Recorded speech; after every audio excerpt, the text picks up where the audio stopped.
नमस्कार दोस्तों, हमारे चैनल में आपका स्वागत है। आज हम आपको एक ज्ञानवर्धक कहानी बताने जा रही हूँ। इस कहानी का प्रसंग बहुत ज्ञानवर्धक है। कृपा करके अंत तक देखें और कहानी अच्छी लगे तो एक लाइक और सब्सक्राइब जरूर करें। कहानी का प्रसंग इस प्रकार है।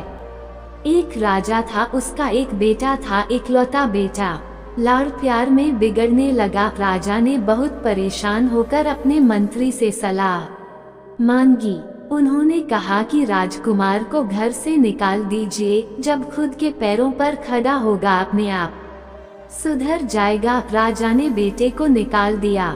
राजकुमार अकेला चलने लगा। राह में जंगल था, उसके पैर में एक कांटा चुभ गया। जैसे ही वह कांटा निकालने के लिए झुका, उसने 4 महिलाओं को आपस में झगड़ते देखा। उससे रहा नहीं गया आपस में झगड़ने का कारण जानना चाहा। पहली महिला ने अपना नाम प्यास बताया। राजकुमार ने कुछ सोचा और कहा, प्यास का क्या, जब प्यास लगे कहीं का भी पानी पिया जा सकता है। नहीं, मैंने आपको सलाम नहीं किया है।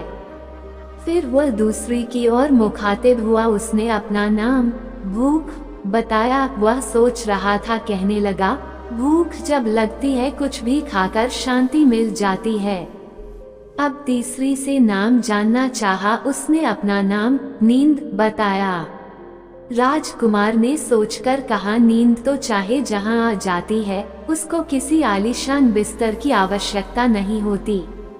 चौथी ने अपना नाम आस बताया। राजकुमार ने झुककर उसे सलाम किया और कहा, आस माता, तुम्हें मेरा प्रणाम। आस पर तो सारी दुनिया निर्भर है। वास्तव में वे देवियां थीं और राजकुमार की परीक्षा लेने आई थीं। चारों ने राजकुमार को खूब आशीर्वाद दिया और अंतर्ध्यान हो गईं। आगे गया तो कुछ लोग आपस में किसी स्वयंवर की बात कर रहे थे। उसने सोचा, क्यों न वह भी वहां जाए और उसमें भाग ले। वह भी उन लोगों के साथ चल दिया।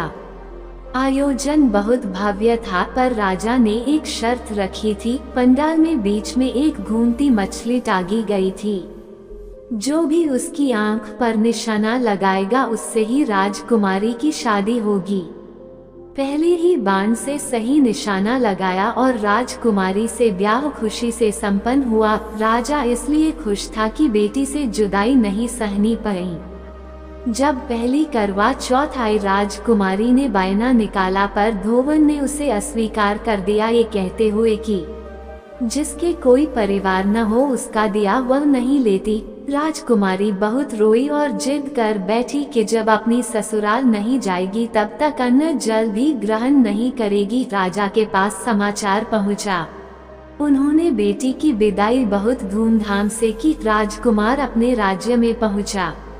तब तक राजा वृद्ध हो चुका था। उसने सोचा कि किसी राजा ने चढ़ाई की है, पर जब बेटे ने रथ से उतरकर पैर छुए, उसकी खुशी का ठिकाना नहीं रहा।